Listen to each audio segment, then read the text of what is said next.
you know, during that period, I was learning all these leadership skills at work and developing my own style and strategies and so forth from university and in my own business. And so I created something which gave us immediately a unique value proposition and a point of difference from all of our competitors, which was the first school of its kind, which still goes today, called the Australian DJ School, which was DJ and MCs.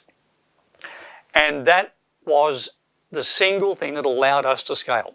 Right. By having, you know, those systems, having a certification course, which we created, and we wrote a code of ethics. So, you know, going back to the episode 1 where we had all those connections with those agents and so forth, we dominated the 5-star hotels, we were able to create a certain standard that our competitors couldn't compete with. And that's because of the school? Because of the school and because of the way we ran the business. And, you know, look, I'll jump forward a little bit in terms of cash flow, but simple principles we implemented, such as that if you wanted to work with us, you only got paid when we got paid. Now, I know we'll talk about that later, about how that works in terms of the difference that can make in terms of cash flow and how to finance and help you scale your business. But here I was, I had this thriving business, and every time I went to university, it was carving me to pieces. Why am I going to university? What's it costing me to sit there in this lecture? And it was doing my head in that I'd be probably spending $500 to sit there for a 3-hour lecture when I should have been working on my business. Come 1986, I could see that Cockatoo Dockyard was going to get into a lot of trouble. The Oberon-class submarines were coming to the end of their life. They were refitted every 4 years. That kept a nice big revenue income stream for that business. The HMAS Success had been launched. It was going to sea trials, so that was pretty much gone. And they were tendering on the Collins-class submarines, which were $3 billion, that's B, billion-dollar submarines to be manufactured. And I went to my manager at the time. I was so confused, you know, am I prepared to throw down the towel on engineering? I'm now nearly towards the end of my my studies. Am I prepared to let that go? Or am I going to be the big entrepreneur and you know, focus on my business? And so I went to my boss and I said, because what was happening in the very beginning when I was on the tools where they were doing this, it was happening in the office. The work was drying up and they were not developing me or allowing me to develop myself in any way, shape or form in terms of management and leadership. And so I went down and I've now got all these new skill sets. I've been there for 4 years and I said, look, you guys know I run these businesses. Oh yes, Rick, we know you run businesses. The phones run pretty hot here all the time, people wanting to speak to you. In fact, you get more phone calls than we get phone calls. And that's a true story. Did it really interfere with your work though? No, because I was the only person, again, back to the way I worked from the beginning. Every day they would give me work and I'd knock it off, finish it off. I'd go down to my boss and I'd say, I finished that job. What's next? Look, you just keep yourself busy and when I come up with something, I'll come up and give it to you. So I was the one always chasing work. And that, of course... So you had the authority as such to keep yourself busy. I did. In between the jobs that they... I did. And I was either working on my thesis, which was to do with wear-resistant coatings for machining applications, would you believe, of all things, as irrelevant as that might be to what we're talking about. But I was working on that, which was a big deal because that took 1 year, or I was working on my business. And the thing that got the look in the least was the work that they were giving me, and basically it was stifling me from moving forward. And so ultimately, push came to shove. I went down and I said, look, I want to bring something to this business, but it has to be conditional. You need to elevate me to some kind of management status. You need to give me work that's going to be highly responsible and it's going to make me work and keep me busy. And I want to make a difference to this place and help it survive because and I said to them, I don't think this place is going to last any more than a year or two from this point forward. I don't think we're going to win the Collins-class submarines tender. And sure enough, they didn't get the Collins-class submarines. And within a year, pretty much the place fired most of the people that worked there. They were left with a few hundred people out of 2,300. And I resigned. at that point, I already had 2 full-time staff. I was meeting my staff members after work every day, basically between 4:30 and 5:30, and I would brief them for an hour before they went home, and the next day they would come into work and they'd do their work, and they were running the business. The business was already running on autopilot at this point in time. So you're in the island in the morning doing your job Early. doing your hour and a half debrief brief or whatever. Hour max. Hour max. Then going to university. Then going to university. And then after university, working on your business. Studying. Like you couldn't possibly have gotten much sleep during that time. That's the 2 to 7 or 7 to 2. 7 to 2. How did you manage to do that for 4 years? That's grit, and we'll talk about grit in another episode. And there's 5 ways in which you can develop grit. Now, I was developing grit from a very early age, from motocross, from sport, from working with my dad, watching him, and it was ingrained in me. So I did have the upper hand. Most people that go into business don't realize that grit is an essential ingredient and probably one of the most subjects which we don't talk about, which leads to people's undoing, because they don't realize how much stamina and persistence is needed in order to quite often get these things up and running. Sure. Because people they go out there and they look for the $500,000 VC to come in and throw money at it. We had money from nowhere. All of this was done through bootstrapping. We every cent that I made was plowed back into the business. At one point, the business grew so much, it was taking over the entire enormous house that I had, and I ended up sleeping on a corner on the floor because the whole house was full of all the assets. So you're running it from home, basically. At that point, I was running it from home.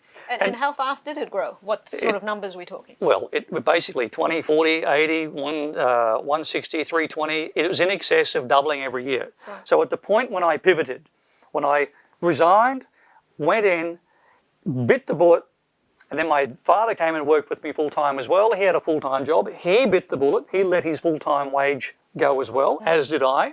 He came and worked with me.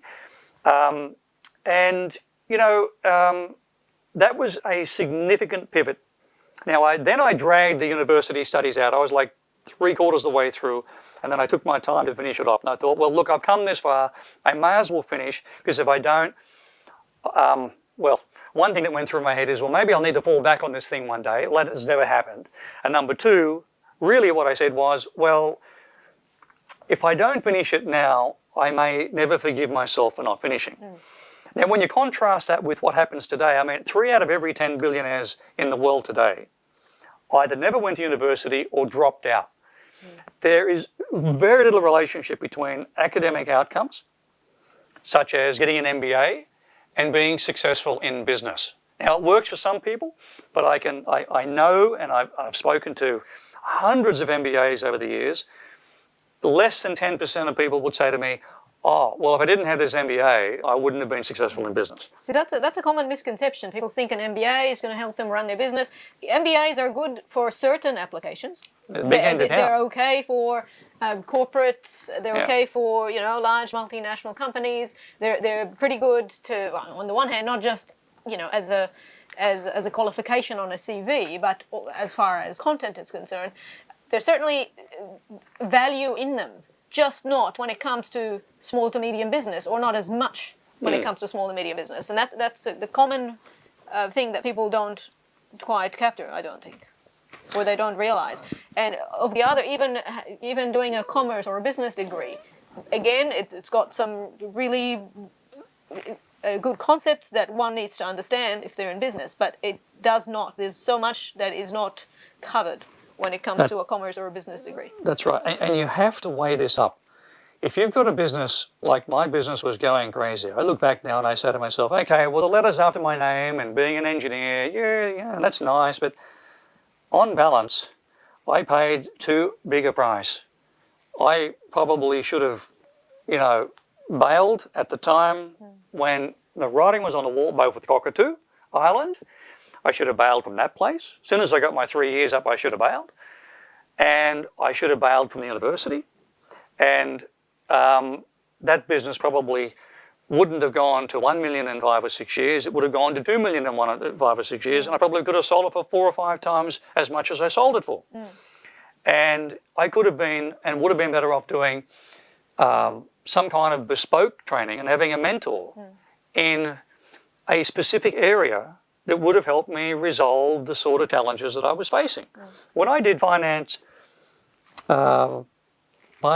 accounting 1, I think it was at the time, that was such an eye-opener to learn about profit and loss and balance sheets and so forth. But it never taught me about cash flow forecasting. It never taught me about the principles of working on 30-day terms and all these sorts of things. All that stuff I had to figure out for myself. And, you know, geez, and you'll hear this in later episodes, you know, hopefully you'll stick around for those because they get a bit more interesting. But the price that I paid for the lack of knowledge in being able to implement what is so obvious today to us having been down the track and, you know, having been broke. I mean, even here, this business was making so much money, but I was broke. As in turnover, but not necessarily profit? Or you mean, yes, profit, but cash flow was poor? Well, there was some profit there, but the cash flow was terrible. But, it, you know, like most people that are in business, they have, you know, usually the revenue is not too bad, and their accountant says, geez, you're doing something really well. What's happening? You know, you must be doing something right. And then the business owner is really puzzled by that, and they say to the accountant, something must be wrong because I can't pay my bills. I can't live week to week. And that's what was happening to me. So I was only keeping, at that point, about 5 cents on the dollar. You know, and... Well, that's not a great profit. That's hopeless. That's really hopeless. You don't work 100 hours a week to make 5 cents on the dollar when, you know, you wind it back, you might be making $1 million, but that's only $50,000. Right? I could have gone and made a lot more money working for somebody else. That's right. So, you know, I think the key takeaways from what I just talked about Tyler's introduction to the infamous Cockatoo Island, it's not so much about the island itself now per se, which is now a tourist, very famous tourist destination, and where they hold all the ninja warriors in Australia, but it is the principle of deciding about what your work ethic is going to be, how you want to work and progress. It's a choice. And, you know, often we make the right choices and sometimes we make the wrong choices. On my reflection, I made some wrong choices and I made some right choices. And you know, if you look at my first job, which lasted 2 days and my salary doubled, clearly the hat that I wore whilst I worked there, I mean, what would have happened if I didn't have that allergy problem? My wage would have doubled. I probably would have been the highest paid worker there. I was 18. And within a very short space of time, I might have been moved up to leading hand, supervisor, and I might have ended up being the manager. I could have become the CEO of that organisation at what might have been 19 or 20. And that's what happened at the next company I worked for, where that clearly, within a year, I would have been probably the CEO at 19. So you got to, you know, the end of your time with Cockatoo, you left, you focused on your business. What happened then? So it must have started growing much faster then. It did. And, you know, at that point, 18 months, within a year after the period that I left, it got to the point where I could no longer sustain running it from home. And when I say home, it's not like a 2-bedroom apartment. This was a 6-bedroom, 2 lounge room, 2 bathroom, a big, ginormous mansion with a container load full of assets in the driveway with parking for 3 cars, absolutely chock-a-block. I then moved into commercial premises and opened the first retail shop of its kind. I pivoted again. So that's in lighting and audio product. Yes, and I pivoted into party equipment, into a retail shop front, which was the first of its kind. I had the school running, I had a rental department running, I had a sales department running, we had a manufacturing department running, in the sense that we had our own brand, And my father was looking after that primarily. I would design all these products. We would manufacture these with our own brand on it. So we'd like buy products like what? Well, speakers, consoles, sleeves, amplifier sleeves, protective equipment. We partnered with other manufacturers in such things as electronic equipment with amplifiers, lighting controllers, all sorts of things, manufacturing cables and leads. And then we partnered with a factory in Melbourne. We developed our own OEM brand, which will be another subject for another day. And we developed our own specialised features on the products, which provided enormous benefits that competitors and our counterparts didn't. One thing led to another. But our core niche of that business at all times, which we never lost sight of, was the income generated through the entertainment service offering, which is how we started, which goes back to the school. And so what years were those? That was 86 to 89, 90, and 89, at the end of 89, we had in Australia the recession, according to the Prime Minister at the time, or the Treasurer then at that point, the recession that we had to have. Right. And in 89, 90, we had a perfect storm. I opened a record shop as part of the complex because I took over the building next door as well. And just as I opened the record shop, CDs came out. Just as I took open the second store, they stopped, the local council stopped the parking in the front. So I had no parking on the main road because I had prime exposure, but you could no longer park anywhere near where we were. We had our main operational manager depart. Interest rates were in excess of 18%. Oh my goodness! This is the official interest, like the bank interest. Yes. Not the credit card lending even. You were flat out getting money under 20 points back then. Wonderful. I had a mortgage on a house which I just bought, and the interest rate just went straight through the roof. And it was, and then the revenue, because we were in a discretionary market. It's not like bread and milk. People didn't have to have entertainment. They could skimp on that. When I pivoted again, now I'm going broke. So there's all these factors, the change in the parking, the change in the CDs versus records, the change in the economy. Yeah. So I've invested all this capital into setting up, buying stock for a record store, shop fitting it. The record store overnight was a failure. With something like a music shop, you've got to have good access. As in good parking. Yeah, normally it's not a destination store. A record store would normally be in a mall. Yeah. And we were on a major arterial road, which has now got a clearway, essentially, and in where we were, no parking. So, the cars are just shooting right past the front of us, and that was doomed. And then the recession with the interest rates, turnover dropped down to the point where it was losing and venting significant money. And as I said, at that point, we were keeping 5 cents on the dollar. And you contrast that level of stress. My 2IC left. I had significant disruption with the staff. Now I'm having trouble paying the wages, trouble paying the rent. So I ended up breaking the lease. I also got wind that they were going to, which affected the parking at the back of the building, would you believe, develop and build units above the top of the shops. And even here, 30, what are we now? 30 years later, the same shops still exist, but it's like a ghost town. But the apartments above, they're all been sold and everyone, happy days there. You contrast that stress with the stress I was going through when I was at Cockatoo Dockyard.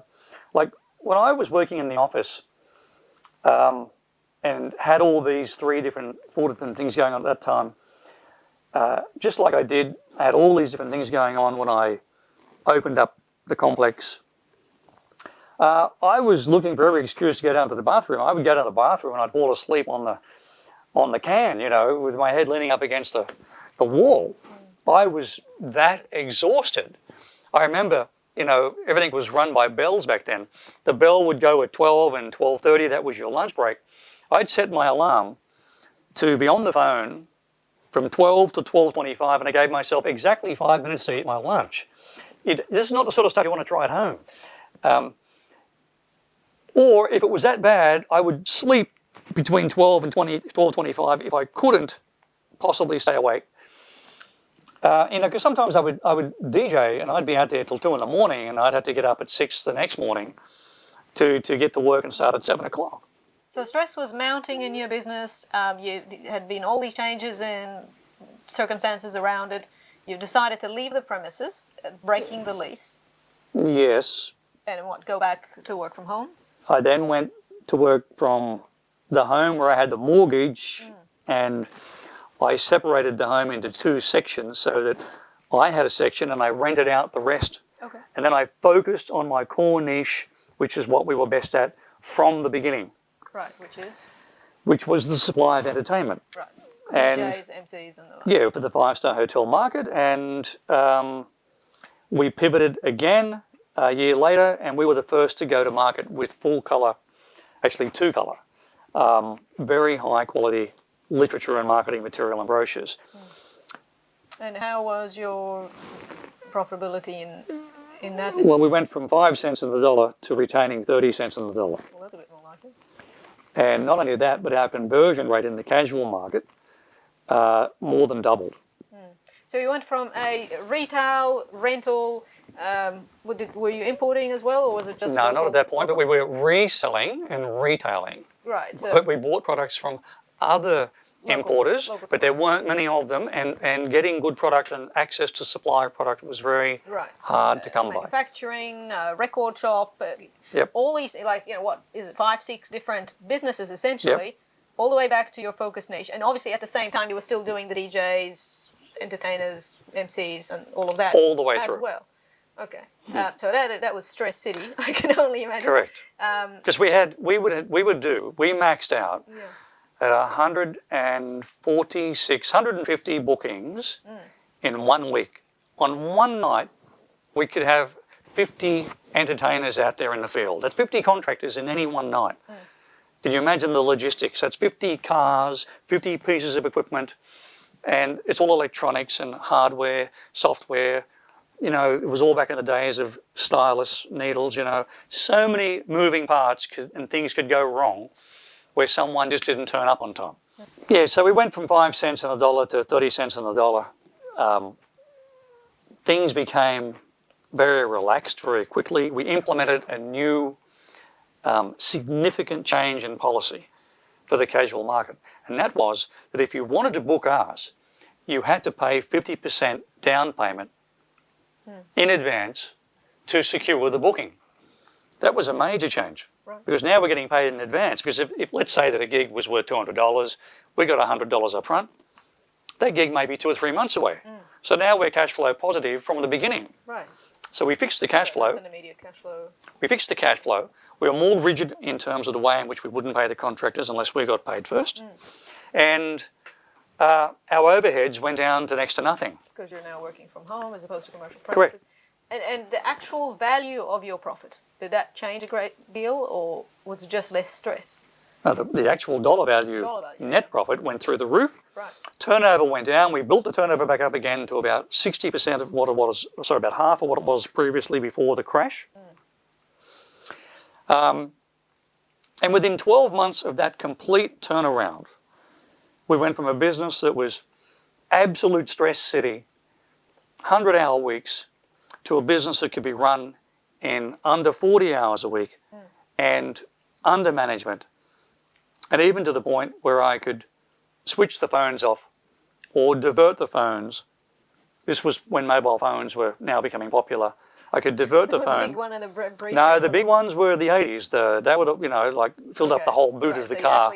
Then I had the big brick, which was with a shoulder strap. Then to the handheld one, which was what everyone thinks is the brick, the one that was in the James Bond movie with Roger Moore. That's how far I go back. And they thought that was way ahead of its time. That quickly went out of date. But I'm talking about even like a, 91 was the skinnier version of the original brick, which just sort of was able to fit in a leather pouch that, would hang on your belt, but it wouldn't make your whole belt buckle fall off. But, I could divert it to the phone and my father and me, it could be a two-person business even, we were able to then go and play golf during the middle of the day. We could do what we wanted, when we wanted. So that's a bit more like it, isn't it? I mean, a lot of people get hung up a lot on turnover. You know, it's $1 million, it's a 200 million bucks. It's numbers with lots of zeros. When in fact, what really matters is the net, and what also really matters at the end of the day is the lifestyle, because that's what we're in business for.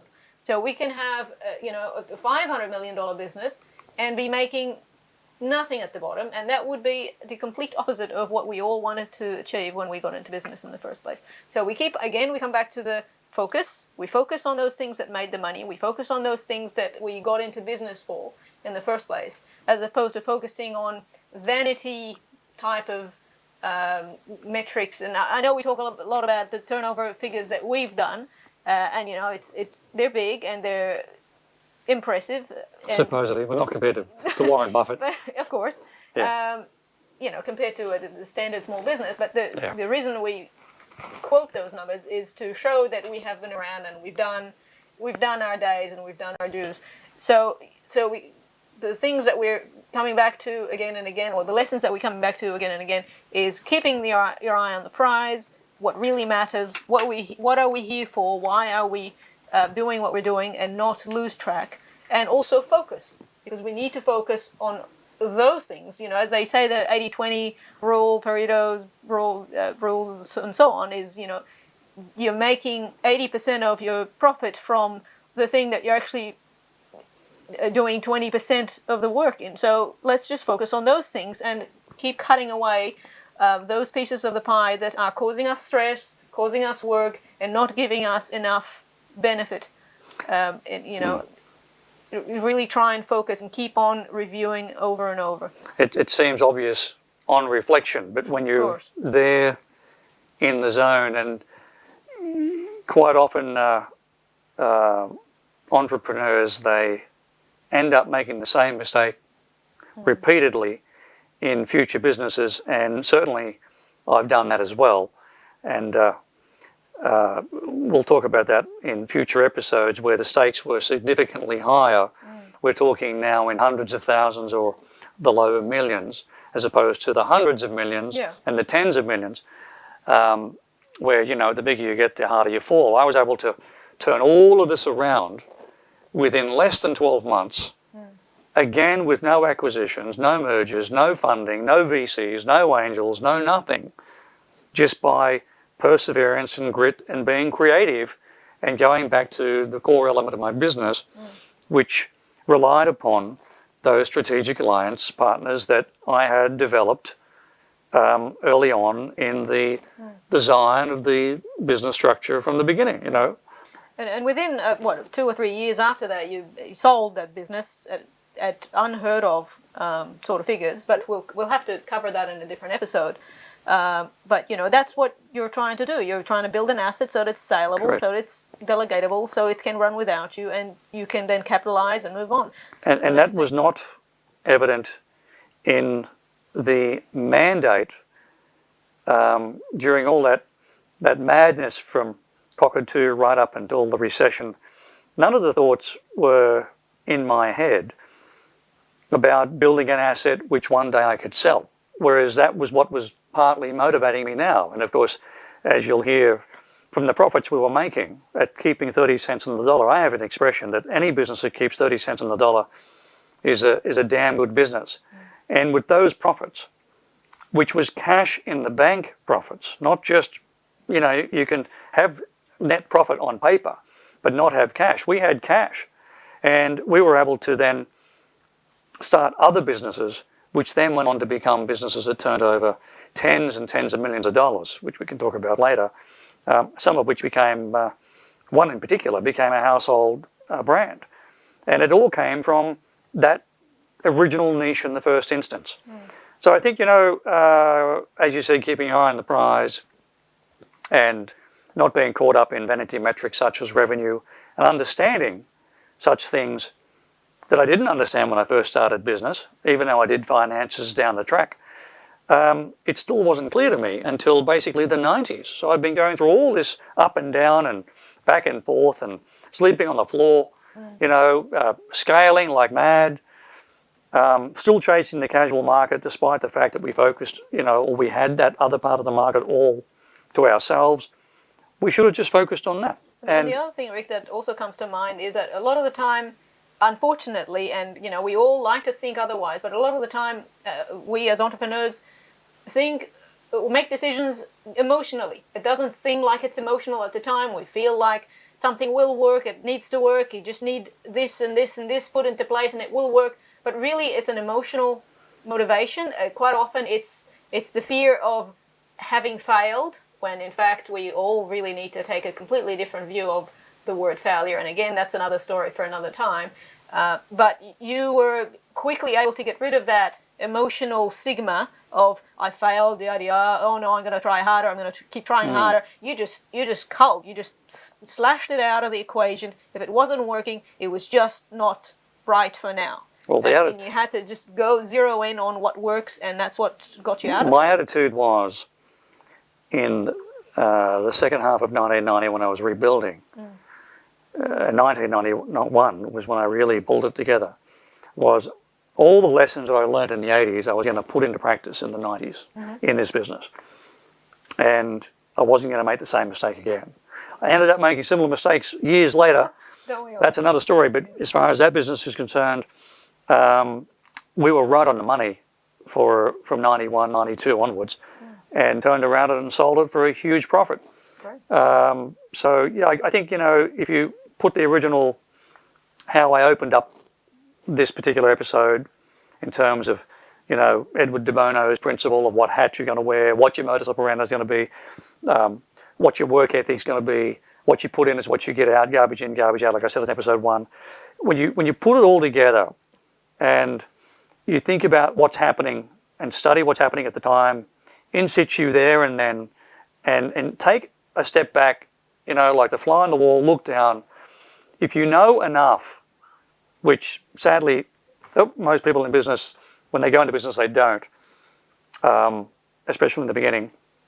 And they get a degree quite often and they think that they're going to know enough because they got a degree, they know a lot about business, but in fact they don't. It then gives you the capacity to be able to pivot sensibly, not only as an entrepreneur, but an intrapreneur, as in a person who can be successful and move their way up into a business to the point where they may end up being a shareholder, or to the point where they may have to move on and develop their side hustle into something which is a full-time gig, which is what I ended up doing, and not flicking the switch too early to make that pivot decision. So I think that's a sort of a summarising our points that I wanted to say for this episode.